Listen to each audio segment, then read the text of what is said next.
Hey!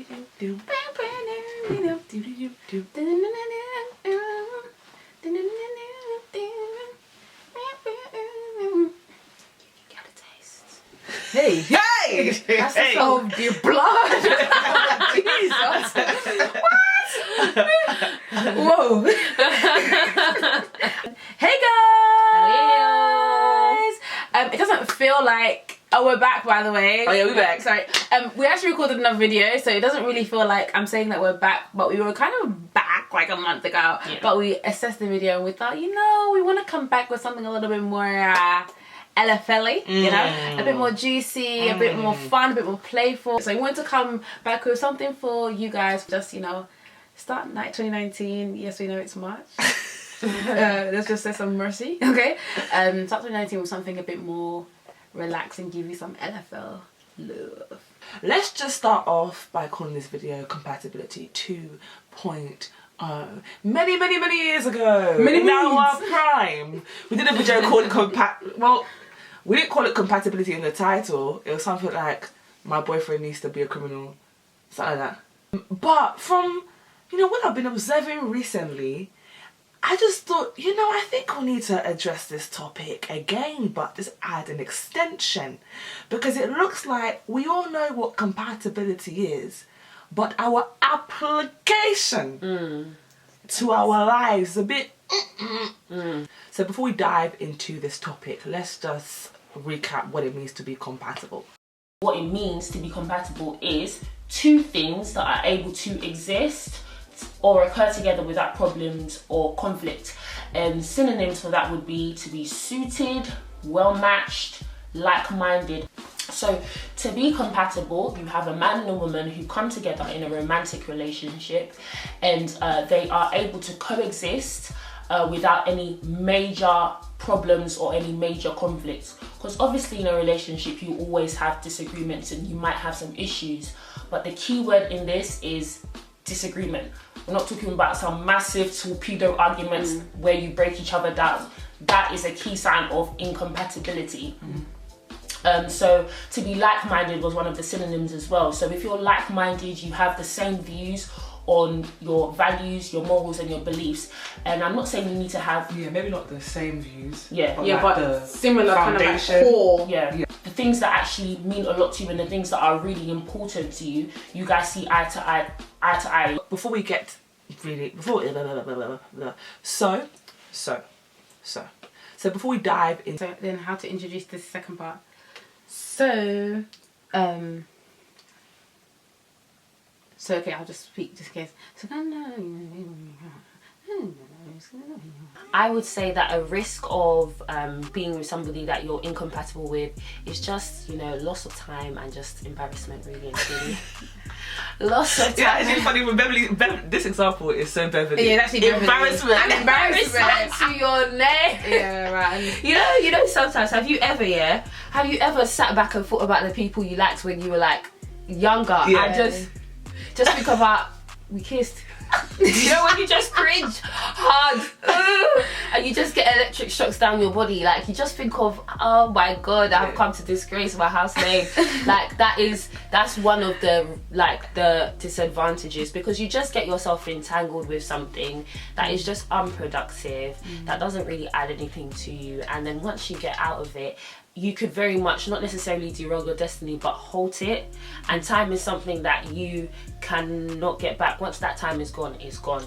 And it's like, although you may be able to go back and just pick up where you left off, times change. And if you're still the same person that you was because this person was holding you stagnant and in prison, are you going to be able to, like, you're just going to find it very hard to pick up where you start, where you left off, and then to adapt to the new times or whatever. And also there's going to be, you would have changed from that process. You're not going to be the same person that you were when you were on that journey to success, or you were on that journey to whatever you were supposed to be doing. So not only are you going to be halted, but you're going to be pushed back, because now you have to unpack lots of unnecessary stuff, so loss of time, and that's the most precious thing ever. And then embarrassment, because now you just like, you know, people act as if forgiving others is such a hard thing, but to be able to forgive yourself is another thing, because you have to live with yourself and live with the decisions and the choices that you make. And sometimes if you're somebody like myself, who I really take responsibility for my life, I really take responsibility for where I am and the decisions that I make. I don't put them on other people. If I've been swindled,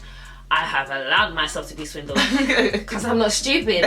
And then to know that I have to sit here and then just think, oh, why did you do that? Why did you do that? You can really find yourself in a perpetuating cycle of like condemning yourself, which is not healthy either. It's not going to help you to move forward anyway. So it's just best to really just do the right thing from the beginning. There is no point in, like, people always say, oh yeah, I mean, yeah, it's true, L's are lessons and stuff, but how comes in your book you don't want to just write a story? All you want is L, L, L, L, L, L, L, L. The whole book, L, L, L, O, L. Like, change the story, do you know what I mean? One thing that just came into my head as well is that I just find it strange how people end up being with the same person over and over again, repackaged over and over again. And guilty. Let's be real. I don't know what it is, I don't know what the psychology is behind it, but I think that is a disadvantage, because you can't break the cycle if you do not assess the compatibility, and once you do see that they're incompatible, just like put a stop to it. Because the only way that I can actually think to myself as to how you find yourself in this same sequence over and over again is either a lack of insight, or you just shut your eyes and just, do you know what I mean? So I think what a disadvantage is just finding yourself in just a repetitive cycle. You're not moving on in life. Yeah. You know? Okay, so just to shed some light on, because it's like, I'm really here for transparency this year. I really don't like coming across like there's any sort of kind of perfection. It doesn't exist. Like, we all have our stories, we all have our testimonies, and so I really want to be open and say what Beverley was speaking about, being in a cycle of relationships. Like, why does this keep happening to me? Is the men? Yes, it is the men, but the consistent factor in the situation, darling, is you. And like, I had to look at myself and assess it. Like, why do I keep ending up with men that are unfaithful to me? Is it I'm not assessing compatibility? Yes, one, that's a factor, 100%. But another big issue is that I don't love myself. Do you know what I mean? Or didn't love myself. And so it's like, if you do not love yourself, you do not understand what you deserve. And so when anybody comes along, it's just like, oh, I will just cling to any type of love that is available, because in my mind I will settle for a substandard kind of love. And what is that based upon? That is based upon assessing myself, rejection, abandonment, abuse. That's what I had to realize about myself to understand why I keep going through the same situation. Compatibility is a factor, but the main factor is that if I knew what I deserved and I stopped settling for less, this would never happen. And it all comes down to the fact that I had an issue with my own self-value, my own self-love.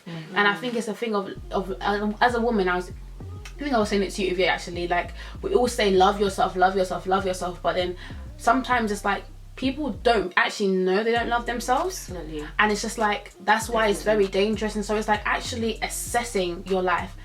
Do I love myself? And like, if you're thinking, yeah, of course I love myself, like, how do you know you love yourself? Like, are you putting yourself in situations to be hurt? Do you accept any Tom, Dick, Harry, Jameson, Michael that comes along? Do you know what I mean? Like, and why do you? Like, do you have this desire to be loved? Like, do you not want to be by yourself? And like, why? And how has that impacted your life? These are all questions you need to be asking, like, to really assess, do you love yourself? Someone might look and be like, oh no, she loves herself, look at her, weave on fleek, face beat, she wears nice clothes. That doesn't mean anything. That means I can make myself look good, but what truly is love if I love myself but inside of me is broken and damaged and finished? Like, so I think a lot of people do not stick to their standards of what they say they want in men, because they are so hungry for the love that they are looking for within themselves. They're looking for it externally. So I guess it all comes down to wholeness. Broken people just want to be loved. And so it's about learning in your as yourself as a woman, like, am I whole? Like, am I desiring a relationship or wanting somebody in general because I want them to complement me, to be like an in addition to me, or am I desiring for them to complete me? And this world has already taught us like the wrong way to want love. You know, you even be hearing in cartoons, I remember Disney Channel, you'll be hearing the cartoons saying, oh my god, I'm so in love, he completes me. Like it's like, you know that they have that voice as well, he completes, like some high-pitched squeaky voice.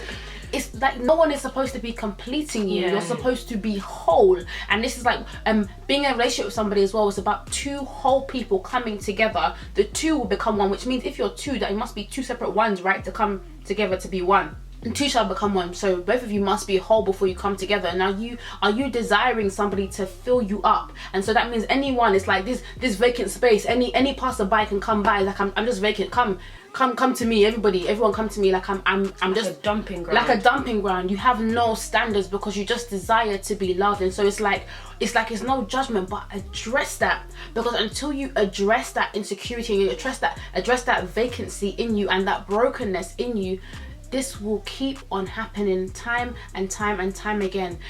There's something that you said that just made me think of compatibility as a lens. Like, so, you know, some people, like, because of your need to be loved or to be, what's the word? To have companionship, your lens of compatibility is skewed. Skewed. My goodness. Foggy. It's dirty. It ain't right. It is not right. Which one of you people will need reading glasses and go and dip it in mud And then dip it in some poo, and then stick it on your eyes, and then look for something that is supposed to build you up? Look for, do you know what I mean? Which one of you would do that? But that's literally what you do when you do not address the issues that are underlying, that are driving the choices in the men that you're dating. Do you know what I mean? It's literally like, if you're wondering, why do I keep you know, getting into these repetitive situations, it's literally like you've got a magnet here for wastemen, a magnet here 100%. For leeches, a magnet here, and you're just like walking and you don't understand. Take the magnet off. Take it off. Address the issue. Address the issue. Clean the glasses. Clean it.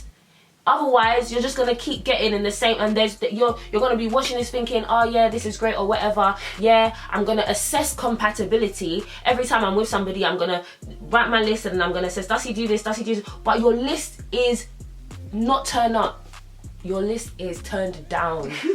Your list is not good, because your list, even if, let's just say, even if you wrote, oh yeah, confident, because of your skewed perception, your confidence is actually arrogance. That's not confidence. Your confidence is based on the material. You're thinking of caring, because of your skewed glasses. This is what's that word? Controlling. It's not caring. You want somebody to control you because you don't. The perception isn't there. Yeah. You're thinking of protection, but what you pick is jealousy. What you pick is jealousy.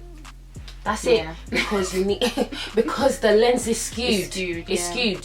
So nah, this is so fire. We have to acknowledge this is so fire. My God, the examples are amazing. Yo, one of the reasons why a particular type of women don't stick to the standard they know they should have in a partner is because of their socialization. And I say a particular type of women because I can only speak for this particular type of women, and that is women that you have seen the women in the older generation go through particular sort of relationships. So from what some women have seen, it's like you might know, because we're raised now, we're raised in the 21st century, we know what a man should look like and how he should perform in a relationship.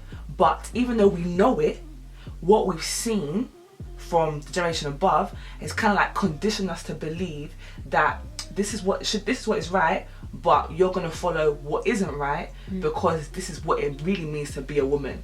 Like what you guys believe. Like when I talk to my auntie, I'm talking about like relationships and my standards for relationships, she'll laugh in my face like you lot are pathetic, like you guys are a joke, like you guys will never get married, like yeah, you're really dreaming, because that's not what marriage is about. Like marriage, like in essence, you can't expect this of a man.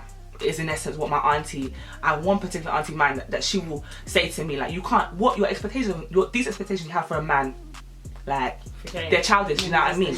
So when you're raised by women who tell you that, like, you expect a monogamous man, like and then what, like if you're not monogamous, what, like you're childish. So when you're raised by these women, it can literally cause you, though you know better, to be like, I'm just gonna do what I've been told and what I've been raised seeing. We all need to really sit down and analyze our thought process and the reason behind our actions. If you are somebody and you can say, you know what, I know what's right, but really and truly the reason why I'm allowing myself to be in this relationship is because of what my aunties and my cousins and everyone has told me is right. You need to have a serious conversation with yourself, because this is what I say to myself, I say to my friends, yeah, it can never be me. You see, I've seen what many other women in the older generations have had to go through in their marriages, and I say to myself, I cannot repeat that, and I will never repeat that. So I cannot lower my standards to their standards if their standards has brought them this kind of lifestyle and this kind of relationship. So when so when you're there, how do I put it? When you're there conforming to what they've told you, I want you to really sit there and be like, listen, from what I've seen, can I live like this?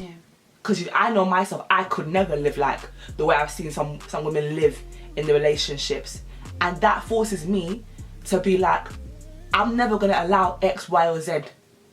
I'm never gonna stand for X, Y, and Z, because I've seen what that is like, and it's not even me. I'm not even the one in the relationship, and it makes me feel like just right now I'm thinking, what emotion?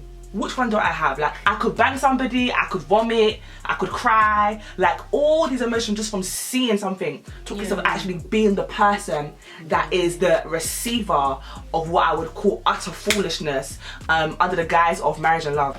I think another reason why people are ending up in these incompatible relationships is because of just fear. Like, fear. Everybody, I said to Zoe one time, like, we were talking about a particular situation, and I was like, you know what, give people grace, because everybody wants to get married. Like, you're thinking, why is this girl acting like this? Like, why is she doing this? She wants to get married, she wants to get married. Forgive her. People's desire to have a relationship or to get married, the fear that I might not possibly. You want to hear statistics as well, like, oh, there's more women than men in the world. Oh my god. And you get to check 20 women to one man, and like, oh my god, it's true. Yeah, so if this guy comes, oh well, he meets the basic. I didn't say, I said basic. Maybe for you, the basic is just, he has a good job. And he looks okay. And in the day, like, I want to have kids. I don't want to be X, Y, Z age before I have said kids. I want to enjoy my life, so yeah, I'll just settle with this one. But we pretend like we're not settling, but that's exactly what is happening. If you really assess it, it's a matter of, I just want to make sure that my goals, like I hit each target. Check. Like got married, check. I'll meet my friends or meet people that I used to go secondary school with, and ask you a question. Oh, like, are you seeing anybody yet? Check. But not to say that the person you're seeing is really somebody, that person even hits your actual checklist or what your checklist should be, just because what, we're scared of being single. But you see me, or you see us, always been shouting, I will not come and die for this thing. Listen, never die. And what you will catch me doing, yeah, if it's a must, it's a must. I'll get one nice swanky apartment with my killers. And we chill, we do what we need to do. Or you, like, if it's about children, there's plenty of children without him. Adopt. Full stop. Like, that's just adopt. Like that, yeah, that's a whole nother situation. But I think it's like people, they make this this list of like things they want guys to be, and then they don't trust God enough to do it for them. It's such a lack of so faith. you just don't actually believe that God will do it for you. Like, it's like He will. Yeah. you have to just be patient enough to see the manifestation of what you have actually asked Him for. Yeah. Do you know what? Even for the sake of transparency, as you were saying, I'm like, I can sit here, going to be 24, in like 2 weeks, and I'm calm to not have any laboo, but one day I just thought to myself, yeah, you're calm, you don't like, there's no stress bubbling in my spirit. But what happens, Bev, if come 28 29 there's no laboo inside? Are you still going to be able to be tooting the same horn that you're tooting now? Are you still going to be able to sit here comfy, chilling, blah blah blah, saying everything that you're saying? And I just thought to myself, fam, you have to give these people grace, bruv. Because really, will I? I pray to God that I will, but you will feel the pressure. Will you still be able to say, yeah, you know, my killers and all of that stuff there? It's different when we're all, our whole friendship group is single. Not just us, our whole friendship group, we're single, we're pursuing our careers, we're very happy, we don't have no man them stress on our heads. Or when people start dropping, your life, married, and you're like looking at, not even that I only have no ring, no prospects. And now, then what do you do? This is the 6th time you've been bridesmaid. How you feel? And let's just be real, because of how like the pressures as a woman, like the way people have made like marriage to be like some supersonic milestone, that if you're not married, regardless of what you've accomplished in life, it doesn't mean anything. It's like, again, we have to be the people to like break it down. And it's even something that I think about, and I'm training myself now to just like, when I'm saying, oh, it's a lack of faith, or you can talk them talks now when you're 23, when you're 24, but come 28, and when you actually start, because I'm not praying for a man, I just believe that God's timing is best, and He'll do what He'll do in it. But come 26, and now I'm like, okay, maybe I should start praying for a man. A year, 2 years, 3 years, it hasn't come. Will I still be able to be talking them talks about, it's a lack of faith? So you have to give grace. Do you know what I mean? But you have, it is what it is. It's facts. It is what it is. It's facts. But I'm just saying, I understand your plight to people, but it doesn't. You're doing yourself a greater disservice, even if it takes 8 years, 10 years for the right person to come. You have 50, 60 years with the wrong person. Does that not make you want to vomit? Maybe it's because you people haven't seen bad marriages. As in, I had to be delivered from not wanting to be married, point blank, period. Because of the terrible marriages I've seen. And even still, well, it's not something I'm focusing on now, but I'm pretty sure God is going to have to deal with like my perception of marriage and men in general. Because they have really been trash. You know what I mean? So I'm in no rush whatsoever, and I understand that this is is one of the most important decisions that you will ever make in your life. I think that another risk of just like lowering your standards when it comes to compatibility is just like looking at your destiny and realizing the fact that when you tie yourself to somebody that isn't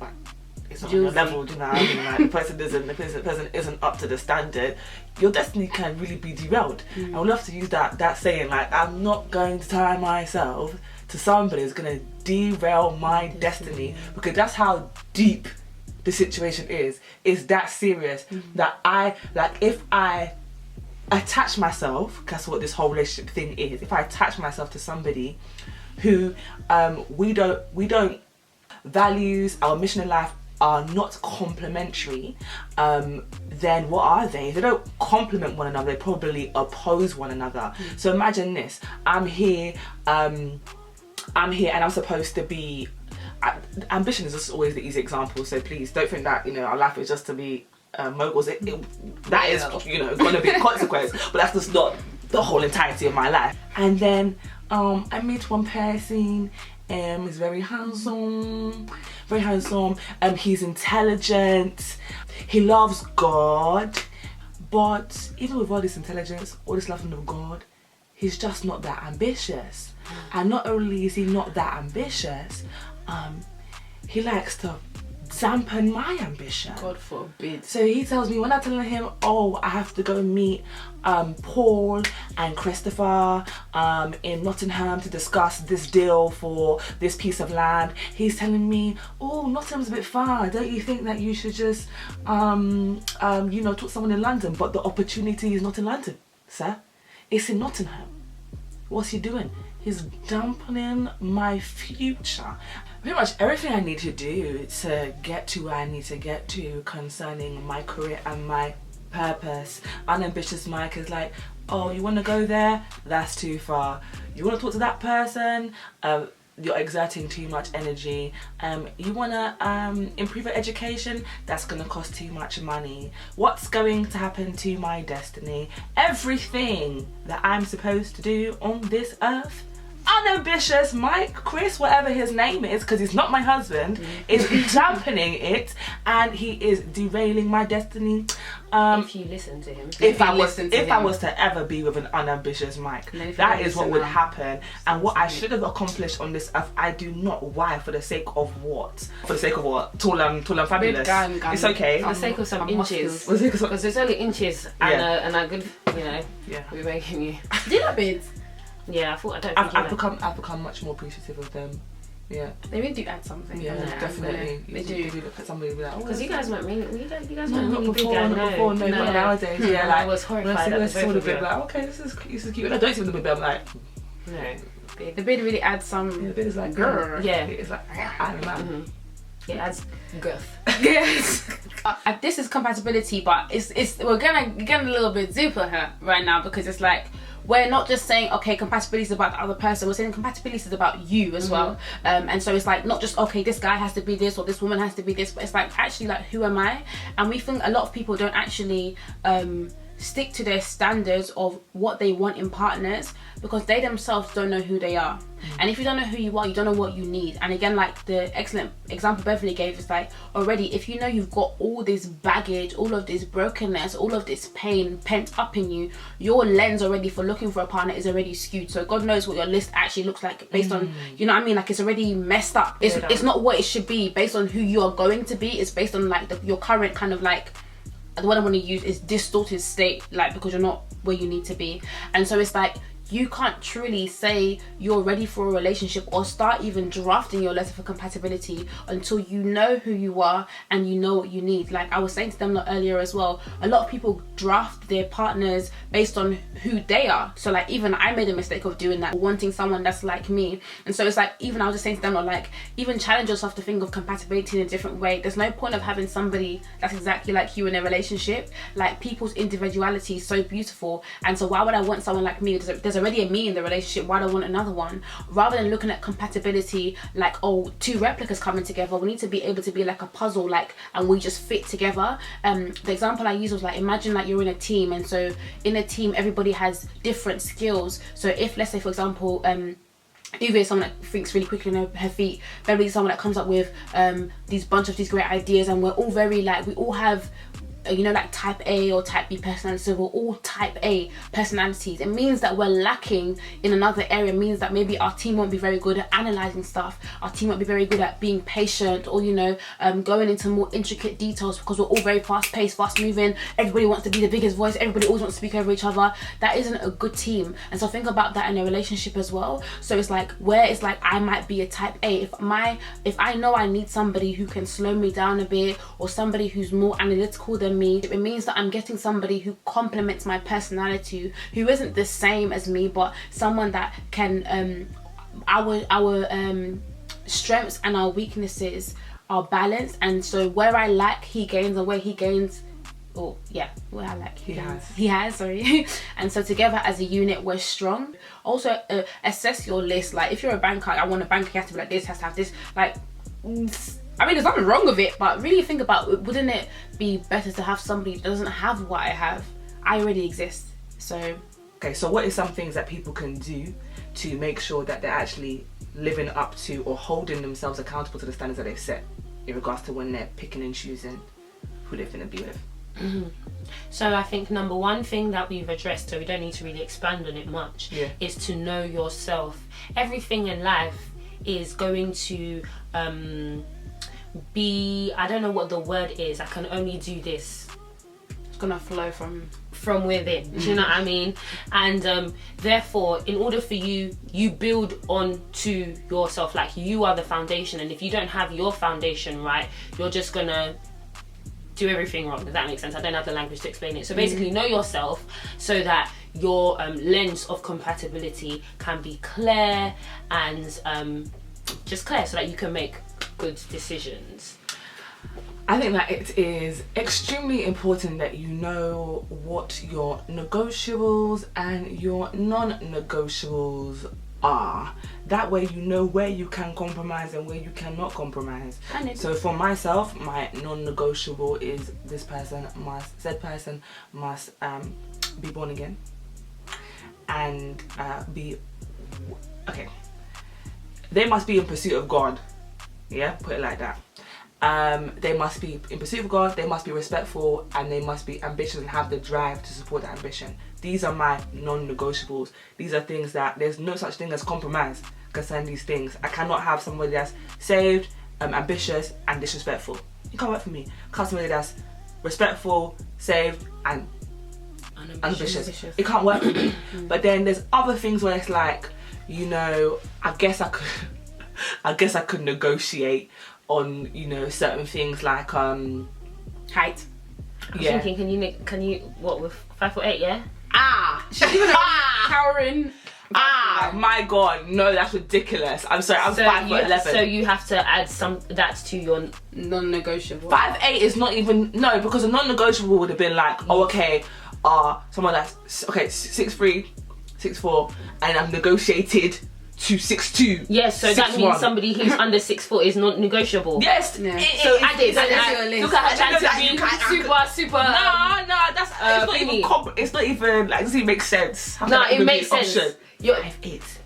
It's not. I don't think it's terrible to have externals that are just like it's what you want. So we did 5'8". Exactly. She's tall, innit? So like, you want somebody who is going to at least. You can look at it, don't want to be paining your neck every time. Non-negotiables. I mean, added to the non-negotiables. Sorry, I didn't know that it was even up for discussion. Anyway, so yeah. So even if you found someone compatible, things like ambition and drive are something you must consistently address. So Uvie said that the guy has to be ambitious and must have the drive to meet the ambition, if you know what I mean. That's not something you can really address in the beginning, but you can kind of assess it as you go on. So even if you've met someone and you think that you're compatible in the beginning, like, don't be afraid a couple of months down the line to be like, oh, actually I thought he would have been like that but he's not, and to cut it, or to reassess things and think, is this person really compatible for me? So some things require a consistent assessment before you enter into relationship, courtship or marriage, whatever it is. So just keep that in mind. For me, it's about accountability. So like sharing with your friends. So like if I'm like, oh yeah guys, so you know, I want this guy 6'4", Jesus hit me 6'4", you know, of course he has to be a man of God. Like, I'm specific, I want to be after God's heart, like David, all this kind of stuff, blah, blah, blah. And I've told them this list, and then they're like, sis, hello place, what did you say about this guy? But you know, you told us about what you want your man to be like. He doesn't seem to be adding up. So when you have your friends to then question you on the guy you're willing to get with, you have that accountability to then be that kind of like second opinion, and that will also kind of be like your filter from entering into something, maybe because you've been blindsided by height, muscles and beard, like you can't see. So accountability, sharing with your friends, or if you're close with your parents, sharing with your mom and people close to you, so they can keep you in check if you're about to like settle. And I said really, I'm just joking around guys in terms of like the really and not really the external kind of like looks, but I mean especially about I care more about who the person is in themselves, if you know what I mean. So if I'm going to settle on who the person is, like I need my sisters to be like, sis, he doesn't really meet up to the man that you need to be with. So yeah, make sure you tell people around you, and don't not tell people around you because you want to get with anyone. That is, you're gonna be in big trouble. And last thing, hopefully, it's been a long video, is really done longer. Read between the lines. These men don't know what they're talking about. I'm telling sorry, you. men, but you guys love to talk, but I don't think you're actually processing the things that are coming out of your mouths. Yeah. Oh, they'll say, you ask them a question, they'll say, Careful, mate. Yeah, I'm thinking. Careful! Treading on thin ice here, mate. Careful! all right. You ask somebody, oh, so when do you expect, you know, to settle down or to get married or something? And then that person will then say, oh, you know, in this amount of years or in that amount of years. Okay. And then you stop, you think about everything this person has said, what this person has exhibited. This is me reading between the lines. You said this. Do your actions and the things that you said actually corroborate what's actually come out of your mouth? So 99% of the time it doesn't. Let me just be point blank period. 99% of the time it does not. That's when you then go into deeper analysis. Okay, so hold on, let me just get this, you know, don't attack them because, you know, sometimes they feel attacked. Sorry, maybe I've misunderstood something. So based on what you said, how is this feasible? And then you know what, they begin to reassess the line of thinking and they think, okay, maybe that doesn't make sense. And then that gives you the opportunity to really take control of your own life and not be swindled into something. Yeah? Yeah. Yeah. Yeah. Yes. That's it. Personal testimonies. So guys, I hope you enjoyed that video.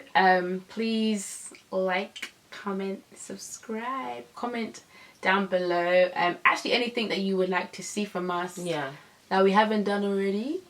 If there's anything in particular we spoke about in this video that you would like some expansion on, please comment below. We would love to hear from you. Yeah guys, so take on board what we said. Don't end up in a shocky, Don't. any trap. We don't want that for your sisters. It's Okay, not good, man. okay, All right. see you guys. Riva.